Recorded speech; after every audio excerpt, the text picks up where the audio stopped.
Hi there, I'm Nicole with So Much More and welcome to Churn Challenge. So what we want to do is get really confident at making the Churn Dash Quilt Block. Here's an example of a Churn Dash Quilt Block. In our first lesson, we're going to be printing our pattern. So in your first email, you'll have a copy of the Churn Dash Quilt Block pattern. So go ahead and either print it out or take a look at that. And then we're also going to be prepping our fabric. And when you prep your fabric, I don't wash my fabric. You can. Don't get me wrong. You can wash your fabric. I don't, but I like to starch my fabric. So let me show you what that's like. Now, before we press anything, let's talk about our fabric selection. So if you look at the cover, Churn Dash, it has basically two different fabrics, the exterior or the background fabric, and then the print fabric, which is the Churn Dash. But if you look at this block behind me, there's actually three different fabrics. And so we're gonna spice things up a bit. The directions are for cutting two different types of fabric, but this middle piece right here is the block E. So if you go to page 2 of your pattern where it talks about cutting, you're gonna be cutting block E, if you want to, in a separate, and we're gonna fussy cut that in a future video. So let's iron these pieces right now. Now I have used this before. I'm going to be using this piece to fussy cut. I'm particularly wanting to get at this unicorn head right here. So I'm just going to be concentrating this area right here because I'm going to be fussy cutting this for the center. So I'm just putting a couple squirts of this little guy, and I have a nice hot iron. This is the Oliso TG 1600 Pro Plus, really hot. So, and I've got some water in there for steam, nice and hot. So now this piece is ready. I'm not going to press the whole thing because I really am just going to go for this middle piece right here. Well, we're going to be doing some fussy cutting in a future video. This is my other piece that I'm going to be doing some fussy cutting. I think that this part right here is going to be my only hope for this piece. So hopefully I'll be able to get what I need. The center square I need to cut is 4.5 inches square. So it's going to be, you know, somewhere around this area. So let me go ahead and put some starch on this last piece to press.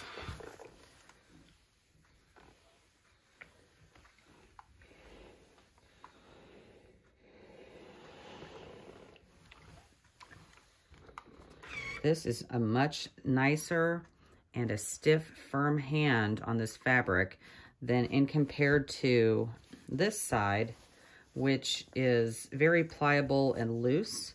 This just has another layer of practically some synthetic starch, which really gives it that structure that's going to give me a nice, crisp cut.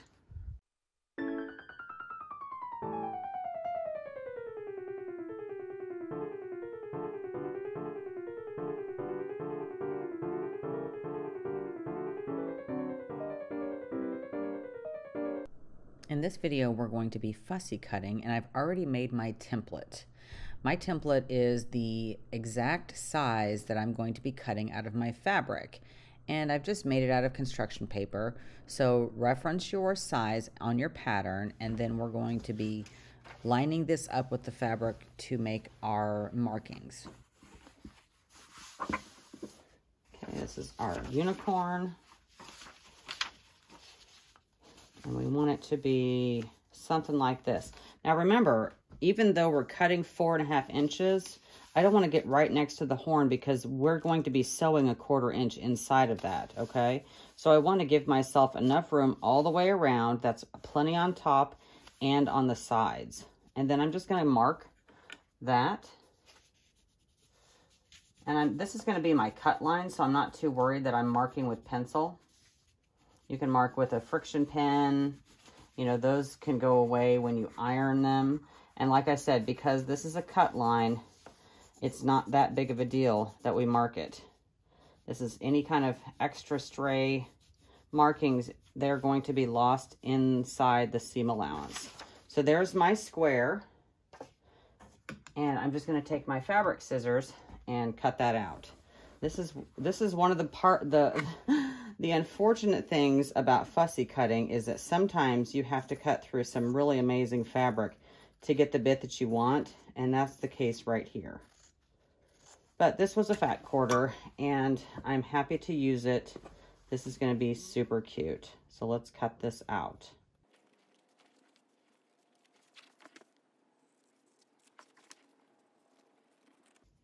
There we go. And that is a super cute unicorn ready for sewing. Now, to make half square triangles, we're going to be following our Churn Dash Block pattern onto page 3. And we are marking a diagonal line corner to corner on the wrong side of the fabric with a marking pin. I'm using a friction pin. And this is going to be a cut line, so we're not going to worry about what kind of pin we're using. We're just making a line. And then we're going to sew 1/4 inch on either side of this marked diagonal line. And so I'm just putting my presser foot right up next to that line. And I know that my presser foot is a patchwork presser foot, and so that is a 1/4 inch line from the edge of that. And so I'm doing that to all of these blocks.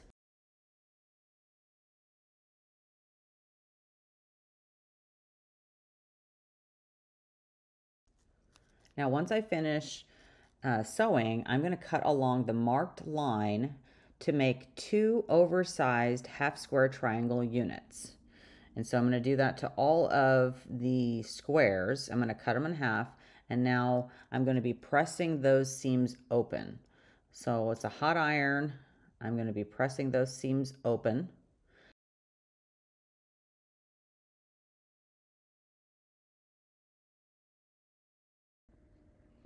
Now, a nifty tool that I have found is called a clapper. And what it is it's a piece of wood that you put over a seam that you've just pressed, and it really helps to make those seams nice and flat. I've got this one, it says, so much fabric, so little time. You can get them with all sorts of sayings, different sizes. They're really fun to have, and they're a super useful tool as well. Now, you may be wondering why I have 2 different types of fabric going here. It's because I'm making 2 Churn Dash quilt blocks. And so I'm just batching this up. I'm going to be making 2 different Churn Dash quilt blocks. And so altogether, I've made 4 half square triangle units on each Churn Dash quilt block. So a total of 8. So I'm just about done pressing, and then once I get done pressing, I'm going to be trimming this. Now we're on page 3. We're still on page 3 of the pattern, and so what we're going to do now is we're going to trim our quilt blocks. Now what I have here is a ruler that has a 45-degree mark. This ruler is exactly the same size as I want the block to be, so it's really simple to match up. It's a 4.5 inch ruler, which is the size that we're trimming down to. And I realize not everybody has that size of ruler, although they are available, and I use them quite often. But you just need a ruler that has a 45-degree mark. You're going to line it up and then use the markings on your ruler to get yourself that finished size. So I've just slowed down to show you that you need to trim everything down. We're taking those little corners that are called dog ears off of the quilt block. So we're going to go ahead and just trim all of these up. We're doing it really quickly. It's all the same motion over and over. And remember, I'm doing 2 different Churn Dash quilt blocks, and so that's why you're seeing the 2 different colors being trimmed here. And now we're all finished, and I can't wait to share with you the next step of making your Churn Dash quilt block. Welcome to lesson number 4. We're going to be making our rectangle units, and this is on page 4 of your Churn Dash block pattern. And so right now we're taking our feature fabric and our D rectangle of background fabric, and we're putting them right sides together, and we're sewing a 1/4 inch seam down one long edge of the matched pair. And so, again, I'm making 2 different Churn Dash quilt blocks. So I'm showing you, this is my regular patchwork foot that I'm using. And just let's take a look at how I achieved my seam allowance. So we're just doing a close-up look with my ruler. And that's good, 1/4 inch seam allowance. Now I'm going to switch my foot, and I'm going to put on my 1/4 inch presser foot. And you can see that it's a 1/4 inch from the middle. A little bit less than that because I love a scant 1/4 inch. I also have the Grid Glider mat down that has a 1/4 inch marking. So that also helps. So again, right sides together. We'll be taking our B as in Bravo rectangle of feature fabric and D as in David rectangle of background fabric, and just using the, I'm using the edge. See, there's a hinge on that presser foot. So I'm not sure if your machine comes with that. Mine does, but you can also get them aftermarket. And to show you that turned out really good. So we've got our 1/4 inch, and now we did press those seams open. I didn't show that, but we're pressing them open. And then I'm using a regular straight edge ruler, and I'm lining up the center with the middle line there, and I'm making my cuts. Again, your cut measurement is 4.5 inches. We're on page 4, and I had to kind of make do with what I had on scraps. So I just had a little bit of these fabrics left over. It's a discontinued line, so I had to make a couple different pieces in order to make this Churn Dash Quilt Block happen. So I'm just, that's why I have 2 different pieces that I'm cutting. You probably, when you make yours, will have 1 long strip. Now for my other rectangle units, I'm going to use what's called a stripology ruler. Now this is not required. It's actually kind of an expensive ruler, but man, do I love it. It has these slots that are put inside of the ruler to help you accurately cut, make really quick, accurate cuts of strip sets and all sorts of other types of cutting as well. So the first thing you do is you align it with your strip unit, and let me give you a close-up look. So there's a line on the bottom of the stripology ruler, and I am just lining up the bottom of my fabric with that bottom line. And see, there are little gaps right there where you can put your rotary cutter, and there's measurements and markings. It's a pretty fantastic ruler. And what's special about this ruler is that you don't have to adjust your fabric when you're making cuts. Sometimes, you know, when you're making cuts and you move your ruler, sometimes the fabric moves, and maybe the rotary blade moves the fabric a little bit as you progress along your strip set. But with the stripology ruler, you don't have any of that happening. You're just making your cuts, your blade fits right into the groove, and you can cut really accurately, really quickly, and you can stack several fabrics. So this is just an example of what you can do with that. It's the same thing as your other ruler, just a lot quicker. And now we have 1 more lesson after this to finish our Churn Dash block. I'm going to use the hinge foot, or the 1/4 inch foot. And it has this little hinge on it. It helps keep the fabric up against the flange, if you will, and helps me maintain a 1/4 inch seam allowance. That's going to be key when piecing these. It's basically a 9 patch that we're now putting together. So I'm going to change out my patchwork foot for this 1/4 inch foot. It's just a matter of preference. And then I'm going to start piecing each row. I'll press those seams according to the diagram in our pattern.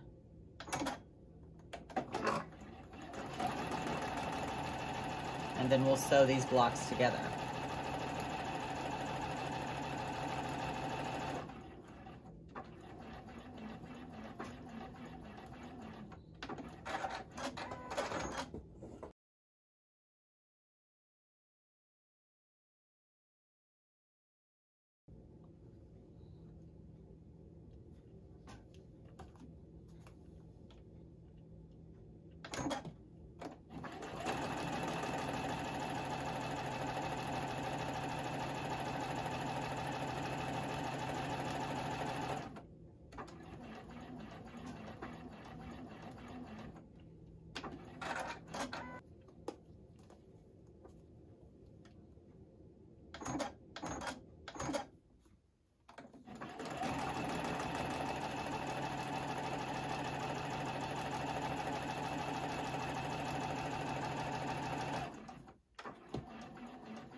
to be attaching these pieces to the rows I've already started, and then we'll press those seams in the direction the patterns indicate.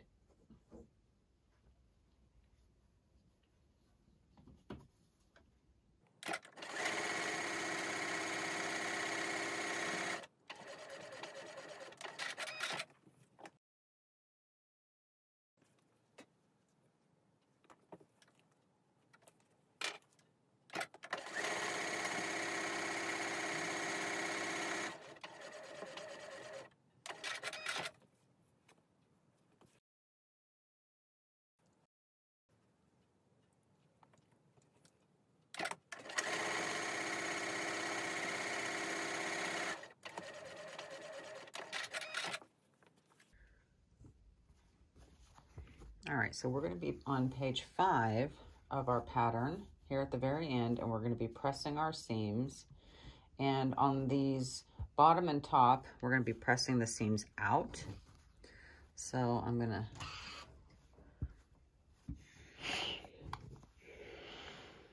go ahead and get that first seam pressed.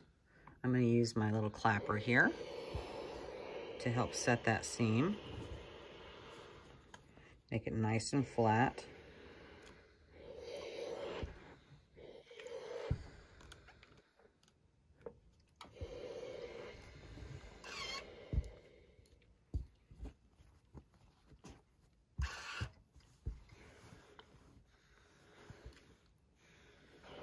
All right, now we're going to do the middle block.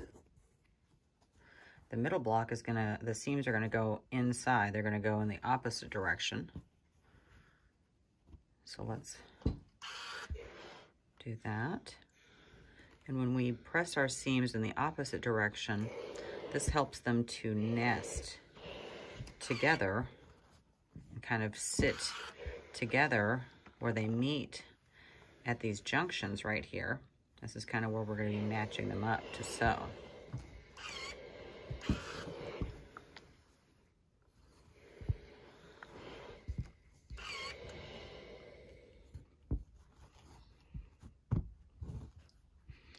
Okay, and then one more. And these are going to be out, pressed out.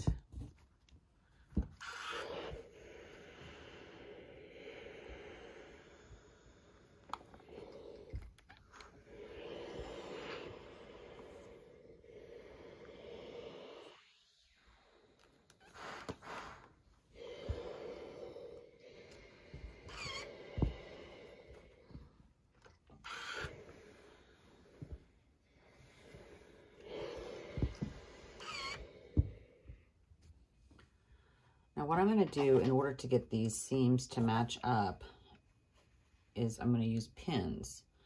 And you can see where those two seams are, and I'm getting them to match up right there where they're nesting right next to each other. And then I'm going to place a pin right there on one side, and I'll place a pin on the other side, because this is the place that I care about the most, is where that seam matches. And then I'll also place a pin there towards the end. And then I'll do the same thing on this side where the seam matches. I'm going to nest those seams and place a pin.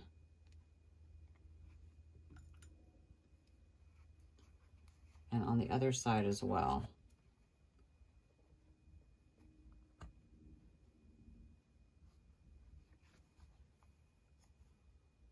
There we go.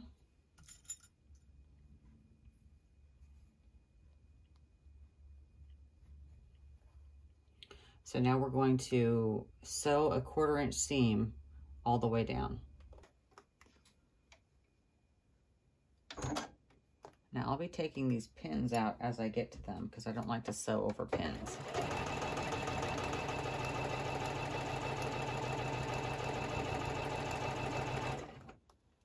Now I'm coming up on that join, and I'm going to press this part down right here. I don't want to feel really any kind of bump So I'm going to hold it down until I get up into that. There we go. We'll see how it turned out when we're done. Again, with where the seams come together, I want to make sure that it's nice and flat.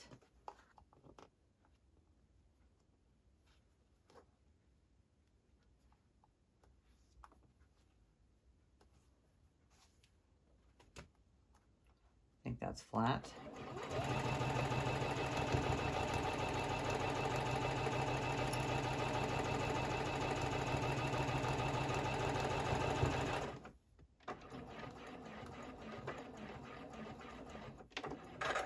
All right, let's take a look and see how that seam matched up. So I'm looking right here to see if everything matched up. This line matches up with this line. Everything matches up right there. All right, so we're gonna take this that is already together and add that last piece to that. We're gonna pin it. And then when we're done sewing, then we'll press all of the seams. Again, we're gonna be aligning our seams right here and we're gonna nest them.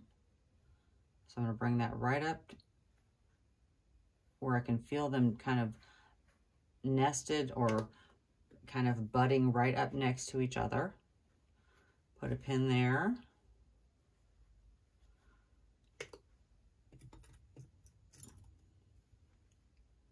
And on the other side, come over here and do the same thing.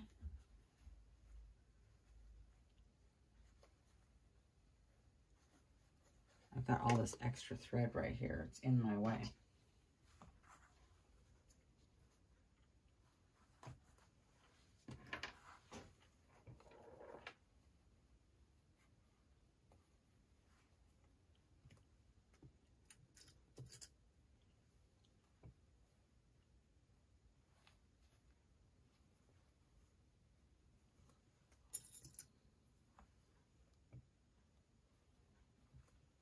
All right, and then again, we're going to be pinning towards the end of this, just to give us a nice straight line to sew. All right, now that we've got everything pinned, we're going to head over to the sewing machine and sew that last seam together. All right, last seam.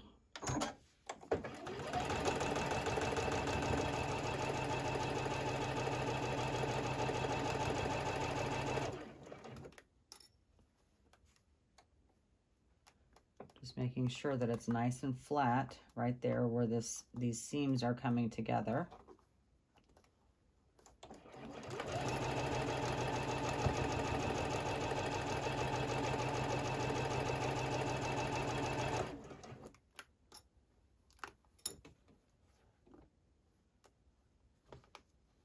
I need to move this out a little bit. There we go. Now it's laying flat.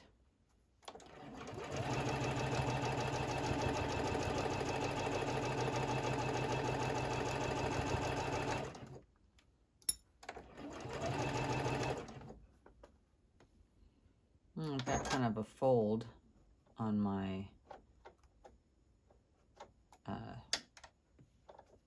fabric there. I'm going to make that lay down.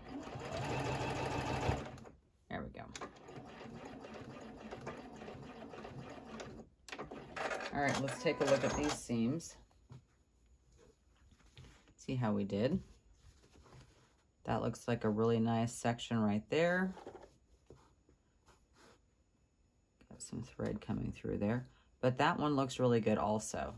And you'll notice here at the edges that our points don't go all the way to the end. And that's because we need that area right there, because that's the 1/4 inch that we're going to be like, if we were to sew these together to another block, you still want to keep these points. And so you'll have a 1/4 inch left over on each end. Now here we are on the home stretch of the Churn Dash Quilt Block, and we're going to press our seams open. If I can just get it open. There we go. Now the trick on pressing the seams open is not to have your iron press the rest of the seams in a different way than what's already been pressed.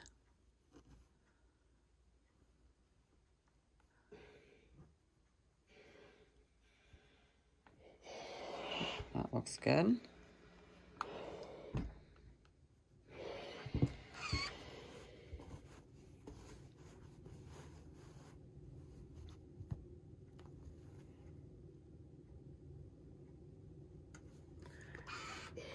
Should be our last seam to press. Very exciting.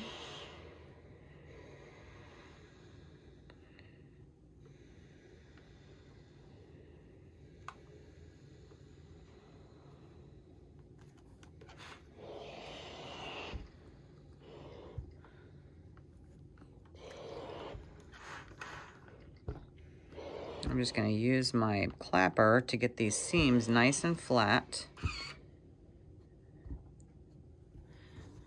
Do it down here again. Whoops.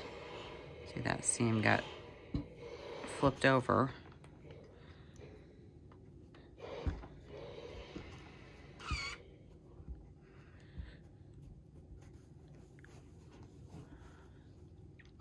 I just love this quilt block. It's so versatile. You can, this is 3 different colors. You can actually do different colors for your half square triangles than you do for your rectangle bars. So there's all sorts of options that you can use for this quilt block. But I really like how this came together, and I'm really glad that I used my precious fabric. So there is our Churn Dash Quilt Block. Yay, good job everyone. Now that you've mastered how to make the Churn Dash Quilt Block, let's put your new skills to test with the Churn Chain Quilt Pattern. The Churn Chain Quilt Pattern has a video course option to help you finish your Churn Chain Quilt Pattern faster. Be sure to head over to my online shop to learn more about this pattern and the video course as well.